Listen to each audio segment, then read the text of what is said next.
meron ba tayong sapat na oras bago ang April 6 to make sure na malinis na po yung listahan at hindi matutulad sa bigayan ng ayuda sa mga driver, yung magiging bigayan po ng ayuda for our farmers and fisher folks? Well, alam mo, ang problema dito, I cannot say na 100% maayos to, no? I think it's foolish. Hindi ko mapapangako yun. Unang-una, wala ho kami extension workers. Doon nawala extension workers namin, doon lahat nahihirap eh. Hindi na namin, hindi na umaasa kami sa data ng ibang tao eh, ng ibang grupo. So, but as of the moment nga, we've been trying to clean this up for since the last few months, and I guess there will still may lalabas pa rin issues siguro yan, pero sana mas konti na.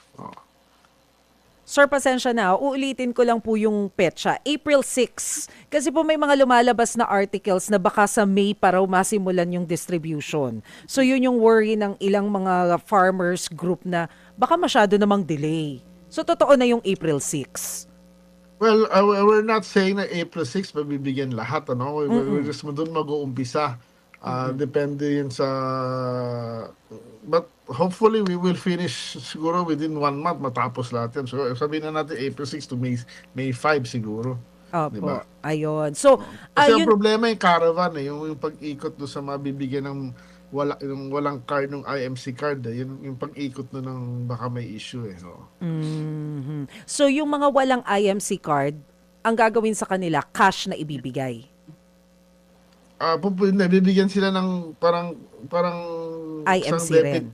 parang ng card para doon nila i-withdraw yung ano or cash kung depende sa kung walang bangko o walang ano yung area. Opo. It's a mixture na eh. So sino pong mamamahagi? Basically in coordination to with the DA regional offices and yung municipal agriculturists and provincial agriculturists. Okay. So wala pong intervention ng LGU, sir? Talagang regional office ng DA? Kasi nga wala kami extension workers basically. So may tulong po ng LGU? Hindi pwedeng wala. Doon kami palagi na mga problema dahil puro kami general o colonels na wala kaming mga sargento at private sa devolution dati, which is a big mistake. Kaya binabalik ho namin yan at bumalik sa amin yung extension workers so that diretso kami sa farmers talaga. Opo. Sir, with the help of the LGUs, of course. Mga kapatid, para sa iba pang mga balita at impormasyon, sundan niyo po kami sa X, Instagram, Facebook at syempre sa TikTok, True Network PH. Mag-subscribe din po kayo sa aming YouTube channel, True Network. May website din po tayo, truenetwork.ph.